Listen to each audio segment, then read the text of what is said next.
나는 전능하신 아버지 하나님 천지의 창조주를 믿습니다. 나는 그의 유일하신 아들 우리 주 예수 그리스도를 믿습니다. 그는 성령으로 잉태되어 동정녀 마리아에게서 나시고 본디오 빌라도에게 고난을 받으사 십자가에 못 박혀 죽으시고 장사된 지 사흘 만에 죽은 자 가운데서 다시 살아나셨으며 하늘에 오르시어 전능하신 아버지 하나님 우편에 앉아 계시다가 거기로부터 살아있는 자와 죽은 자를 심판하러 오십니다. 나는 성령을 믿으며 거룩한 공교회와 성도의 교제와 죄를 용서받는 것과 몸의 부활과 영생을 믿습니다.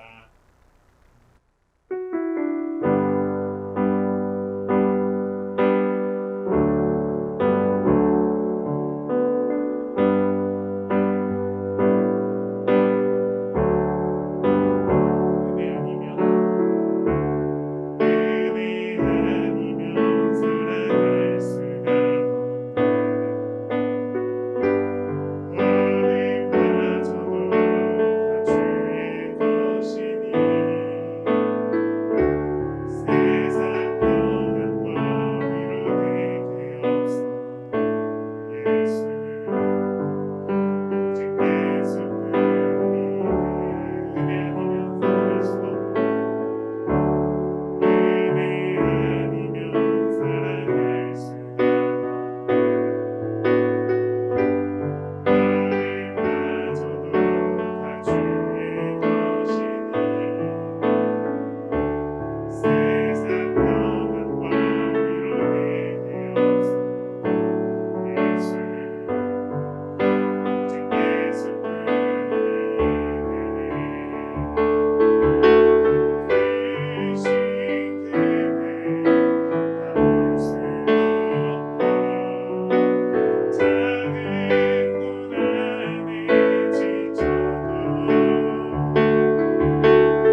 같이 너희를 버려둘 줄 아느니 내가 너희와 영원히 함께하리라.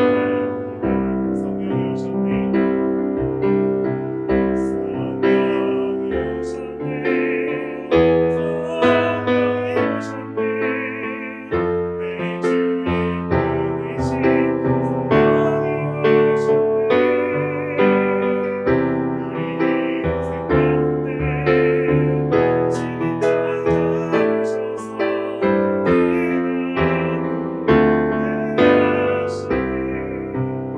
어눌린 자 같은 자, 자유함이 없는 자, 피난처가 되시니 성령님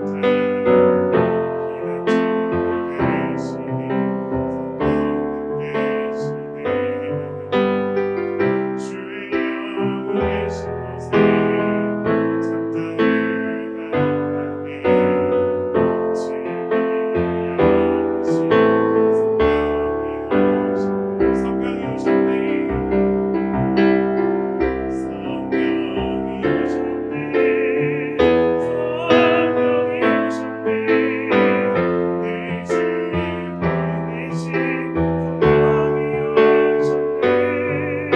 성령이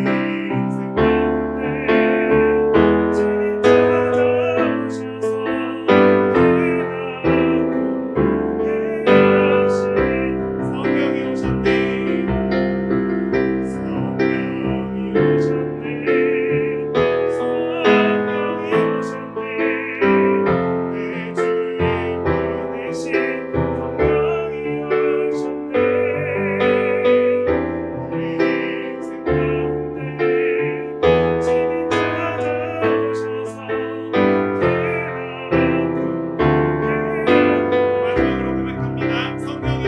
오셨네. 성령이 오셨네. 내 주에 보내신 성령이 오셨네. 우리 인생 가운데 친히 찾아오셔서 마지막으로 고백합니다. 성령이 오셨네. 성령이 오셨네. 성령이 오셨네. 내 주에 보내신 성령이 오셨네.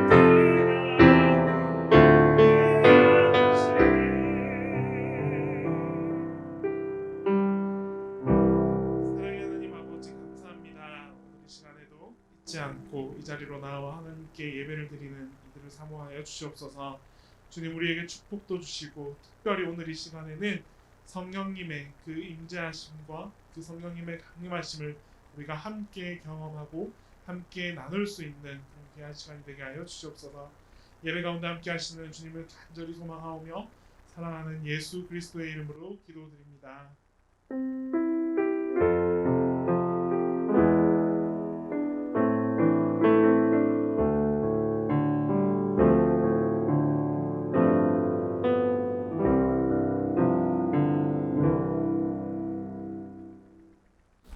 오늘 우리에게 주시는 하나님의 말씀을 함께 보도록 하겠습니다. 오늘 우리에게 주시는 말씀은 사도행전 9장 17절에서 22절 말씀입니다. 신약성경 사도행전 9장 17절에서 22절 말씀입니다. 제가 봉독하겠습니다. 아나니아가 떠나 그 집에 들어가서 그에게 안수하여 이르되 형제 사울아 주 곧 내가 오는 길에서 나타나셨던 예수께서 나를 보내어 너로 다시 보게 하시고 성령으로 충만하게 하신다 하니 즉시 사울의 눈에서 비늘 같은 것이 벗어져 다시 보게 된지라. 일어나 세례를 받고 음식을 먹음에 강건하여지니라. 사울이 다메섹에 있는 제자들과 함께 며칠 있을 새 즉시로 각 회당에서 예수가 하나님의 아들이심을 전파하니 듣는 사람이 다 놀라 말하되 이 사람이 예루살렘에서 이 이름을 부르는 사람을 멸하려던 자가 아니냐. 여기 온 것도 그들을 결박하여 대제사장들에게 끌어가고자 함이 아니냐 하더라. 사울은 힘을 더 얻어 예수를 그리스도라 증언하여 다메섹에 사는 유대인들을 당혹하게 하니라. 네, 오늘은 성령 강림주의를 앞두고 있는 날입니다. 내일이 바로 성령 강림주의인데, 그래서 우리 오늘 이 시간에는 특별히 사람을 변화시키는 성령이라는 제목으로 함께 말씀을 나누어 보도록 하겠습니다.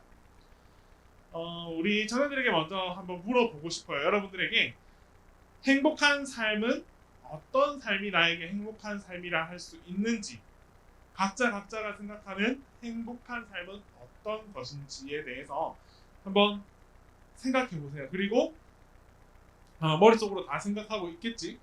그 행복한 삶을 여러분들이 꿈꾸고 있을 때, 그렇다면 지금 나의 삶은 그 행복한 삶에 가까워져 있는지, 아니면 나의 삶이 그 행복한 삶과 여전히 거리감을 두고 있는지에 대해서도 한번 생각해 보세요.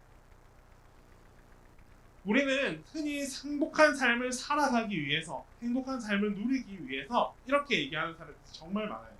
어떻게? 이 사회가 바뀌어야 된다.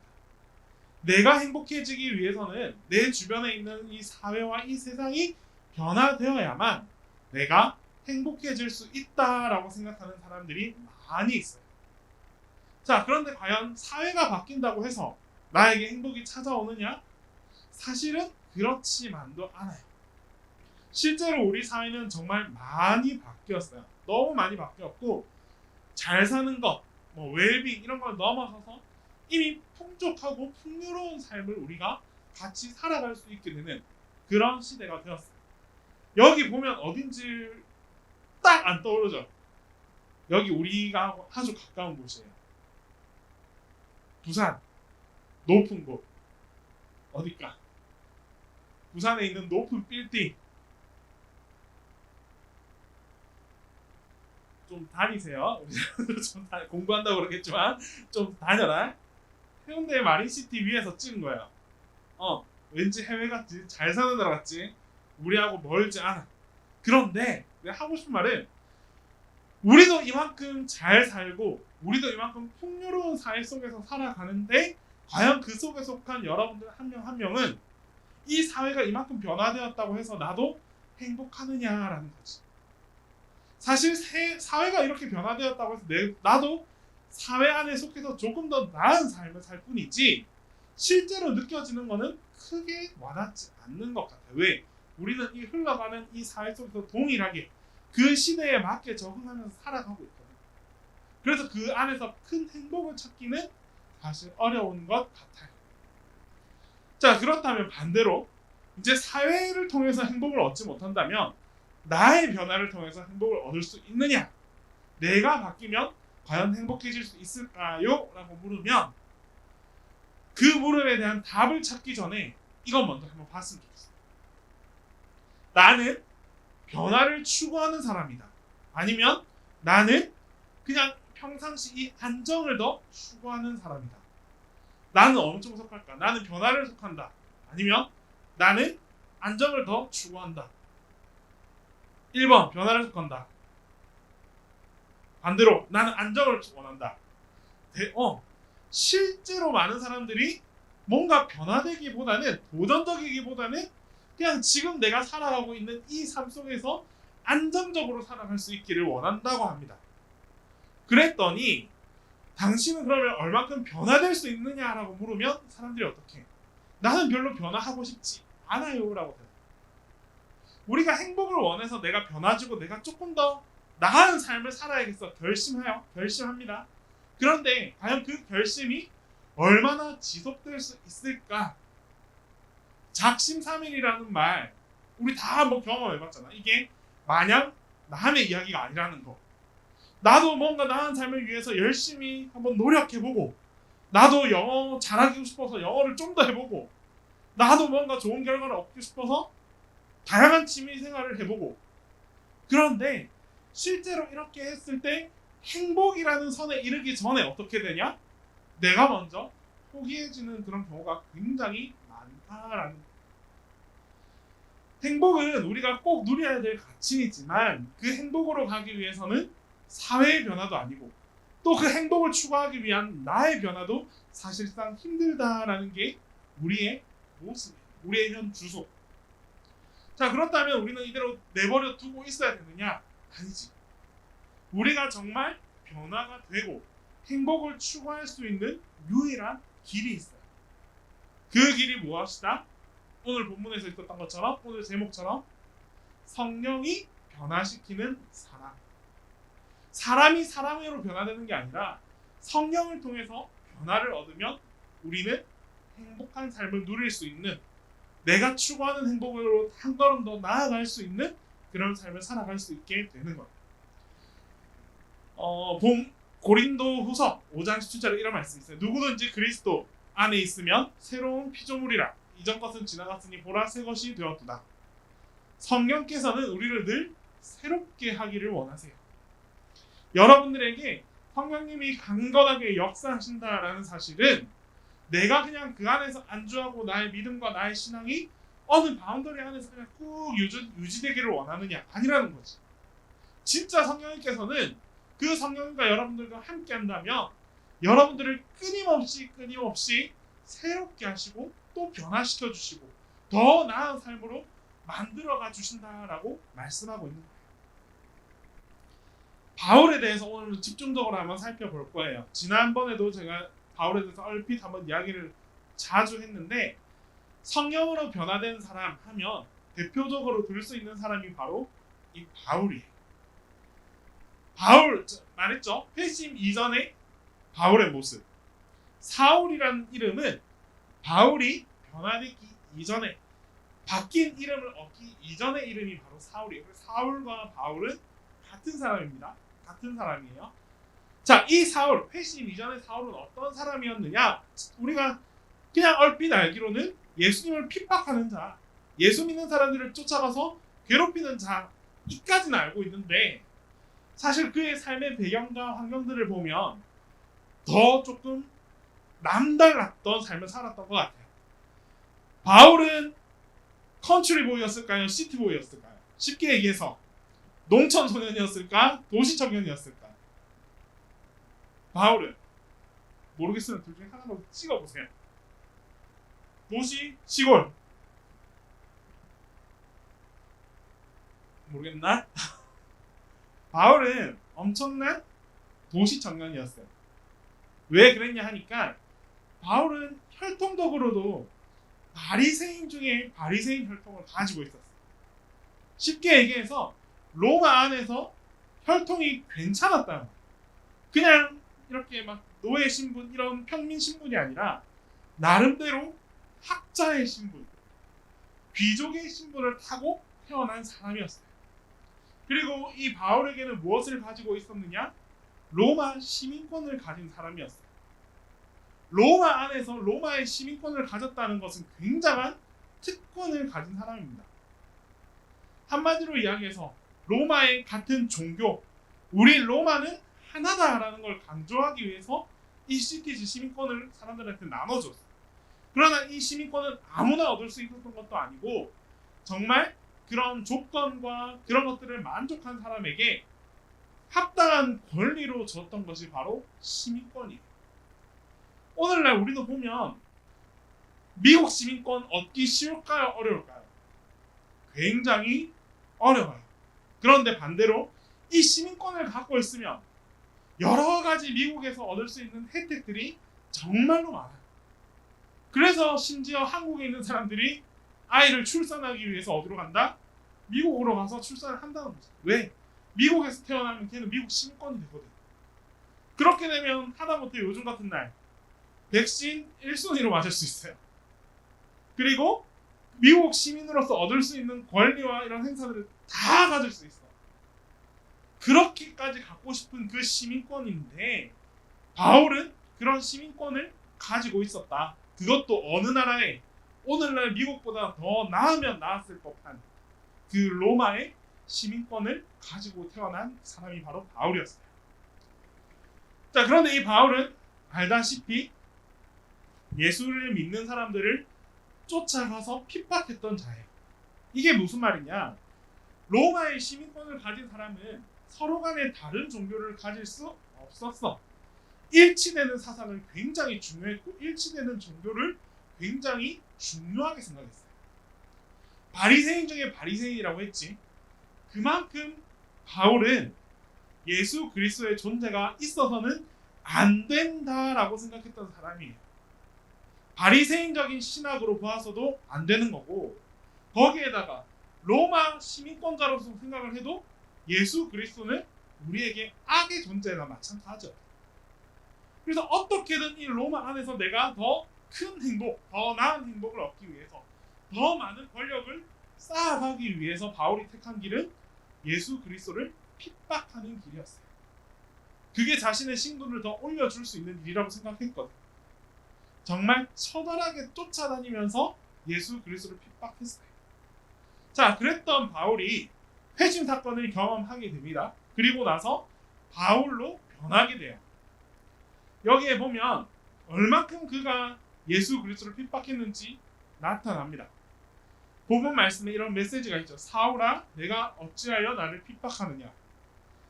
누군지를 막 찾아 헤매니까 예수 그리스도가 이렇게 이야기를 해요. 네가 핍박하는 예수니라. 예수 그리스도가 그만큼 직접 나타나서, 바울에게 직접 나타나서 했던 메시지가 네가 핍박하던 예수다라고 자신의 신분을 드러내 주셨어요. 자, 이때 만난 이 바울도 어디로 가는 길이었느냐? 오늘 본문에 의하면 다메섹으로 가고 있었대요. 다메섹에 갔던 이유, 목적이 뭘까? 역시나 예수 그리스도를 믿는 자들을 핍박하기 위해서, 잡으러 가는 거였어요. 쉽게 얘기해서. 그렇게 떠나는 찰나에 예수 그리스도를 만났고, 그 예수 그리스도에서 뿜어져 나오는 그 엄청난 광채로 인해서 놀라서 자빠졌다. 근데 그게 끝나는 것이 아니라 눈도 시력도 다 잃어버렸다라고 말하고 있어요. 그랬던 바울이, 이거 넘어갑시다. 바울을 어떻게, 누가 변화시켰느냐? 바울이 어떻게 변화되었느냐? 자, 눈이 멀었어요. 시력이 다 멀고, 그러고 나서 바울은 어떻게 했을까? 그냥 어느 거처에 돌아가서 식음을 전폐하고 그냥 그렇게 막연하게 살아갔던 거예요. 왜? 내가 믿지 않았던 예수 그리스도, 죽었다고 생각했던 예수 그리스도를 내가 직접 목격했거든. 이 예수의 능력도 보게 되었고, 예수로 인해서 내가 눈도 읽게 되었어요. 그의 마음이 굉장히 그냥 막 뒤죽박죽 매우 혼란스러워. 마냥 행복할 수도 없었고, 예수를 만났다는 기쁨을 얻기보다는 큰 혼란에 빠졌을 것 같아요. 왜냐? 그동안 자기가 했던 일이 그랬기 때문에. 예수를 만나서는 안 될 사람이 예수 그리스도를 만났고, 예수님을 그렇게 핍박하던 사람이 예수님의 능력을 보게 되었어요. 식음을 전폐하고 혼자 막 그렇게 고민하고 있던 찰나에 예수님은 또 다른 곳에서 기도하는 아나니아라는 사람을 사용합니다. 어떻게? 아나니아에게 환상 중에 나타나셔서 저 이웃 동네에 바울이라는 자가 있는데, 그 바울이라는 자가 지금 이러한 상황에 처해 있다. 네가 가서 안수해 주어라 라고 말씀하세요. 그랬더니 아나니아가 어떻게 했을까? 바울에게 나아가서 눈에 이렇게 손을 대고 기도를 해주는 모습이에요. 이 기도를 받은 바울, 다시 잃었던 시력을 다 회복하게 됩니다. 그리고는 마음도 바뀌었어요. 어떻게? 예수 그리스도를 나의 주인이라고 확신할 수 있게 되었어요. 자, 그럼 여기서 바울이 변화될 수 있었던 것은, 첫째, 아나니아의 능력이다. 둘째, 사울의 회심이다. 첫째, 둘째 어떤 게 맞을까요? 하나도 맞는 게 없어요. 아나니아의 안수도 아니고 바울의 회심도 아니고, 무엇을 통해서 바울은 변화되었느냐? 아나니아를 통해서 나타나신 성령의 능력, 바울을 회심하게 했던 성령의 능력으로 변화될 수 있게 된 거예요. 바울은 완전한 변화를 경험하게 됩니다. 이 사건을 통해서. 지금 이 그림에 보면 성경에 기록되어 있어요. 뭐라고 기록되어 있느냐? 안수를 했더니, 아나니아가 바울의 손을 대고 안수를 했더니 놀라운 일이 일어나요. 여기에 뭔가 뚝뚝 떨어지는 게 두 개인가 세 개인가 보이죠? 이게 성경에서 뭐라고 표현하느냐 하면 눈의 비늘이다 라고 말합니다. 눈에서 뭔가 비늘 같은 것들이 떨어졌다는 거예요. 쉽게 상상할 수 없는 그런 현상이 일어나는 거죠. 누가 이 일을 일으켰느냐? 예수 그리스도를 통한 성령의 능력. 자, 눈에서 뭔가 뭔가 벗겨졌어요. 우리가 라식하면 밝아진다 하는데 그런 영암 이런 육적인 눈이 밝아진 게 아니라 뭔가 내 눈에서 벗겨지면서 바울이 바라보는 것들이 완전히 변화되게 되었습니다. 어떻게 바뀌었느냐? 우리 이런 가사가 있죠.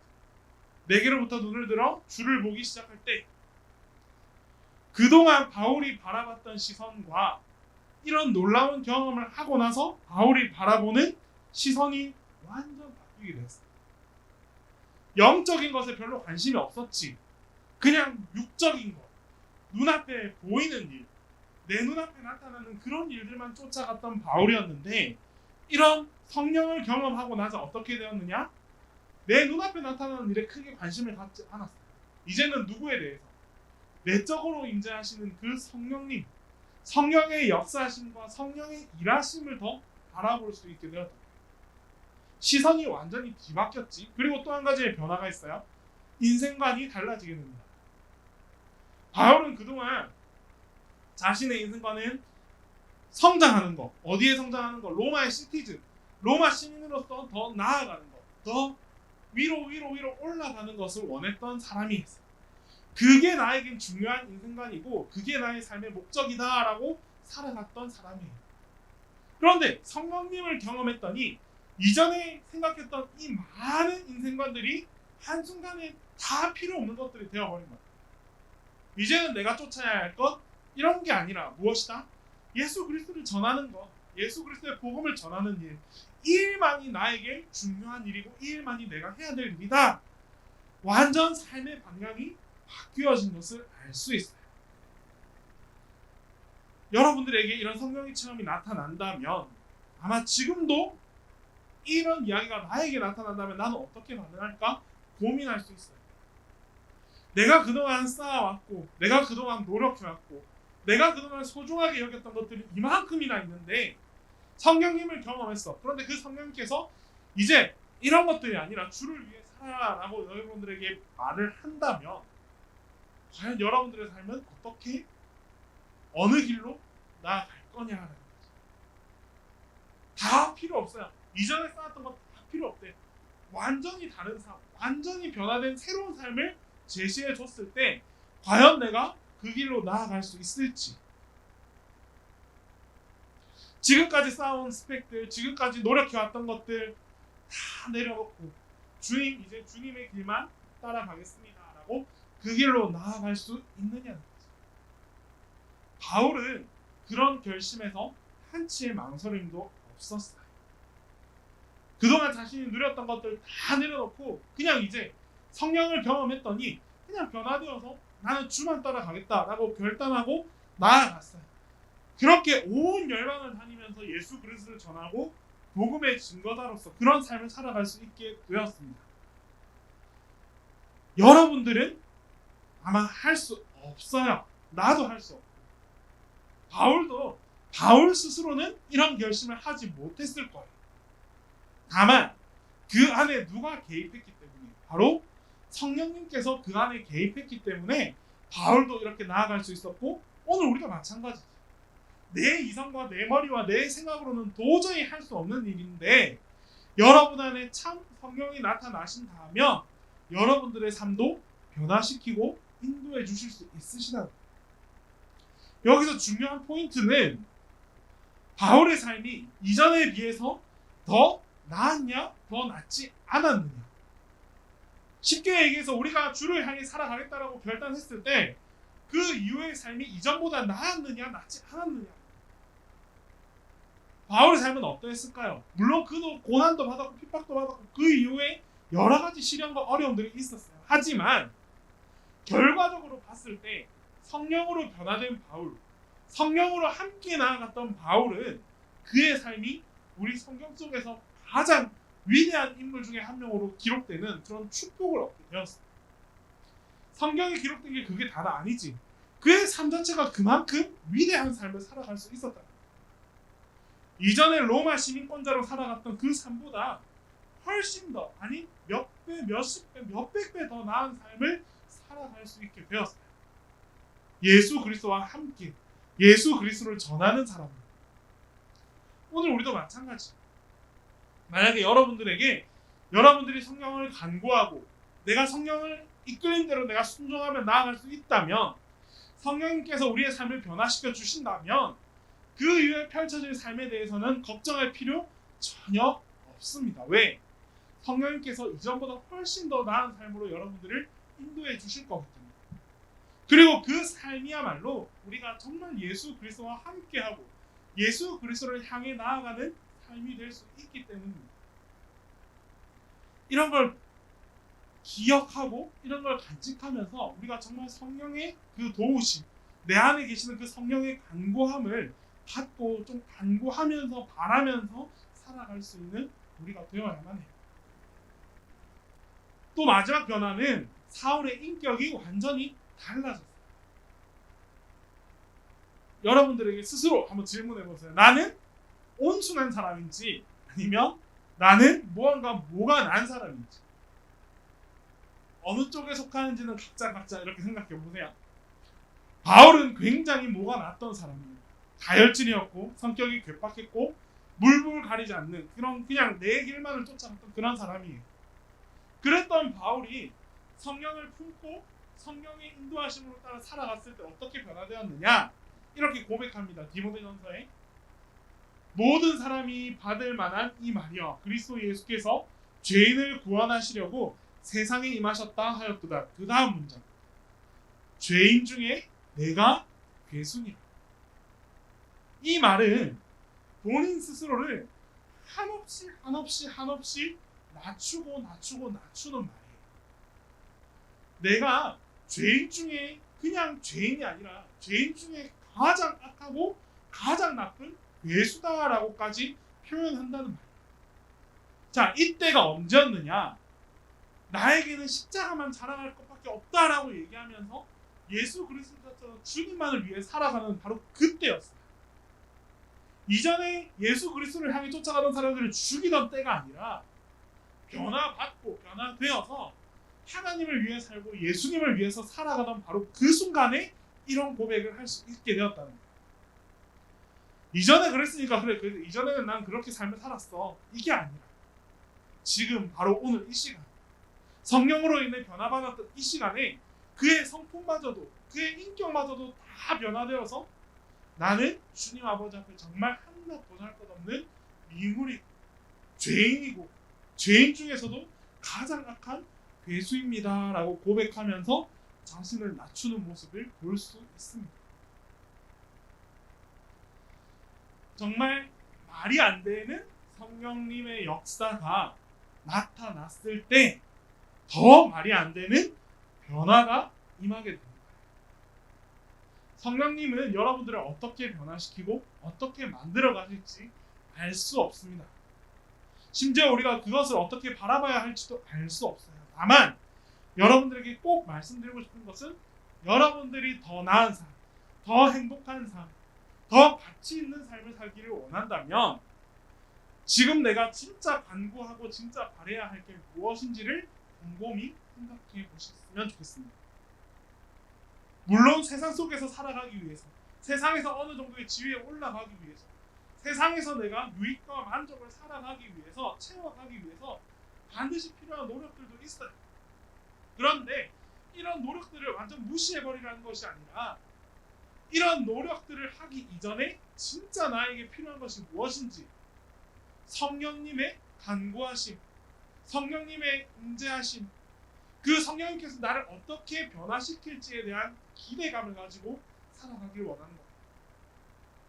여러분들 안에 성령님께서 함께 하신다면 더 나은 삶으로 분명히 변화시켜 주실 텐데 그 과정 속에서 내가 얼마나 성령을 간구하고 얼마나 성령님과 함께하며 살아가는지를 고민하면서 기도하면서 그렇게 살아갈 수 있어야 합니다.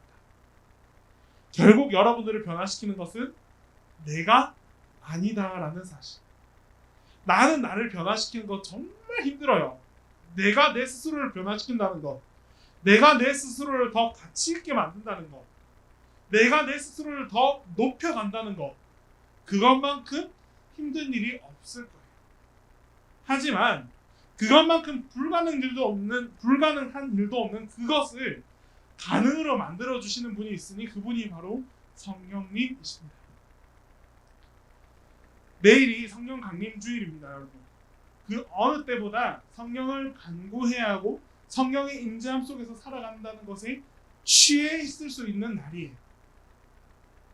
이럴 때 예수 그리스도가 떠나면서 우리에게 보내주신 분이 바로 성령님이시죠. 성령님의 능력을 나의 능력으로 만들어 줄 수 있는 청년들이 되었으면 좋겠어요. 성령님과 함께 성령님의 품 안에서 성령님께서 이끄시는 삶을 살아갈 수 있는 여러분들이 되었으면 좋겠습니다. 얼마나 각박하고 얼마나 경쟁적이고 얼마나 치열하게 살아가는 여러분들.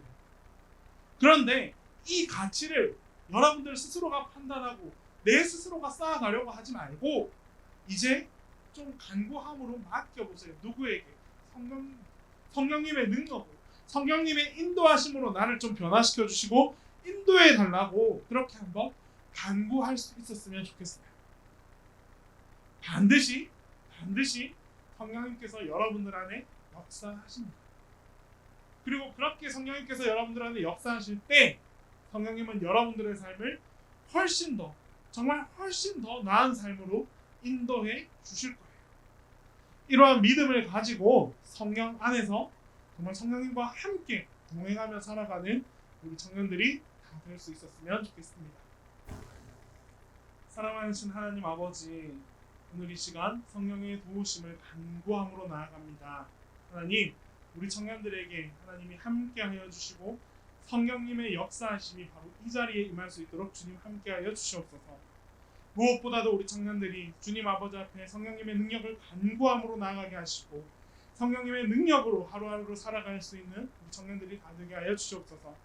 주님을 기대하면서 성령님의 능력을 기대하면서 살아가는 우리 모두에게 주님의 더욱더 크고 놀라우신 능력이 함께 임할 수 있도록 주님 인도하여 주시옵소서.